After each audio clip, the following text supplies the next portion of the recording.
Welcome to Uncle Boogie's Production, where we dive into the strangest corners of the universe. Today, I've got a tale that'll send shivers down your spine and make you question what's really out there. Picture this.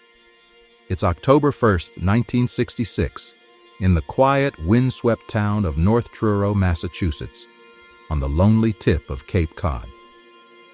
The air is crisp, the night is dark, and a young man named Robert Mathews is about to step into a sci-fi nightmare that'll echo through the decades.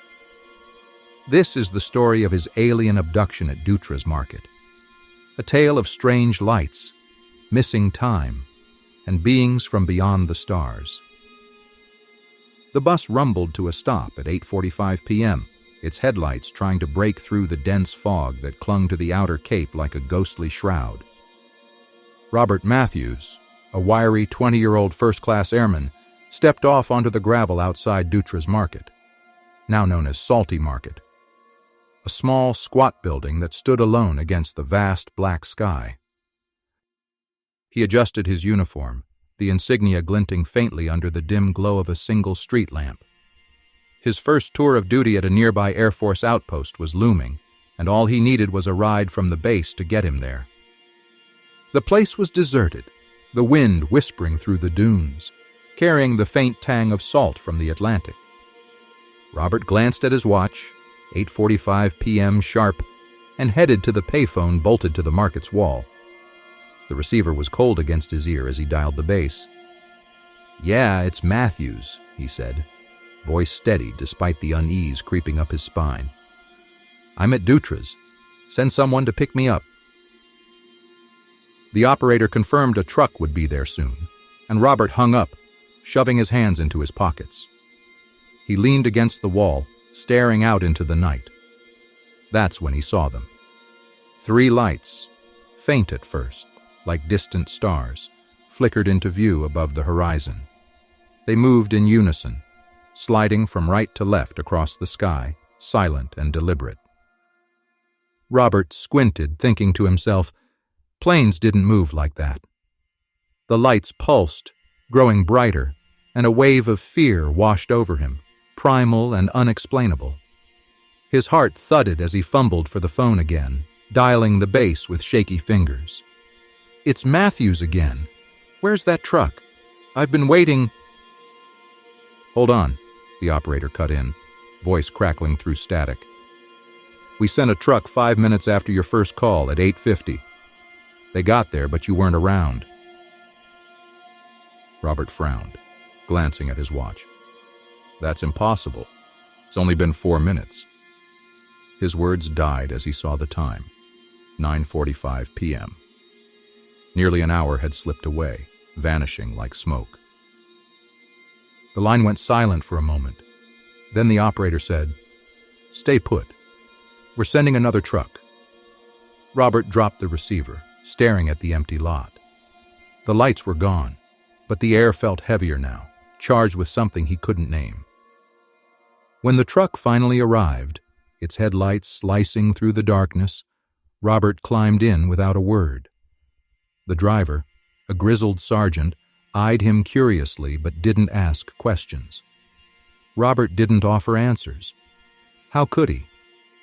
An hour of his life had disappeared, and all he had to show for it was a gnawing dread and the memory of those strange moving lights. Years passed, and Robert buried the incident deep, chalking it up to exhaustion or a trick of the mind. He served his tour, left the Air Force, and built a quiet life. But the unease never fully faded. It lingered like a shadow, especially when he thought back to his childhood. Age 5 or 6, waking in his bedroom to a green, glowing figure hovering over him. It had lifted his pajamas, its touch cold as it examined his chest, leaving him paralyzed, unable to scream. His mother had dismissed it as a nightmare, but the memory stuck, sharp and vivid. Then, in 1987, everything changed. Robert picked up a book at a used bookstore, Missing Time by Bud Hopkins.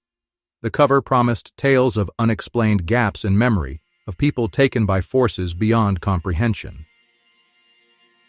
As he read, his hands trembled. The stories mirrored his own. Strange lights, lost hours, a sense of being watched.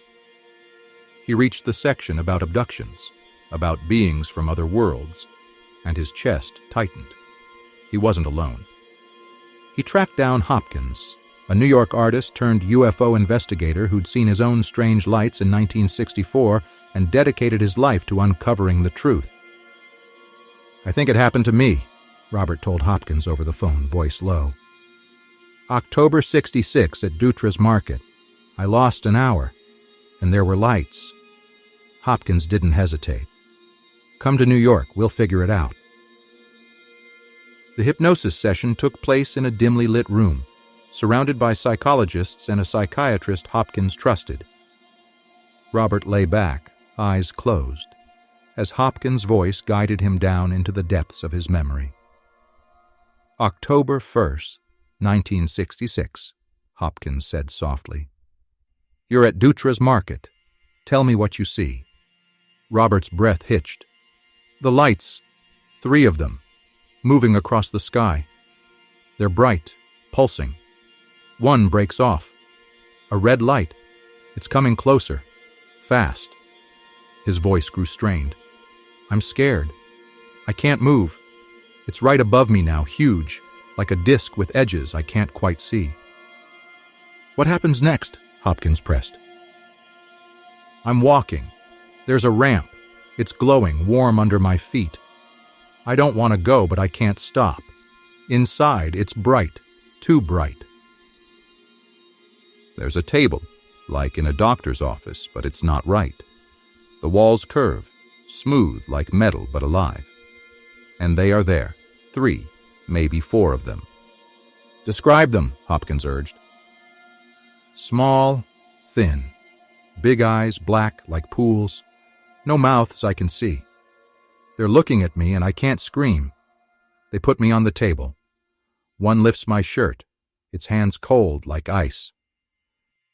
They're examining my chest, pressing something against it. Another one's got a tool, sharp. It's taking something, skin, maybe blood. There's a probe, cold, inside me. I want to fight, but I can't move." Tears slipped down Robert's face as he relived it, his body rigid. "They're talking, but not with words. It's in my head, calm, like they're telling me it's okay." Then I'm back outside, standing by the market. The lights are gone. My watch says 9:45. The room was silent when he finished, the weight of his words hanging heavy. Hopkins leaned forward, eyes intense.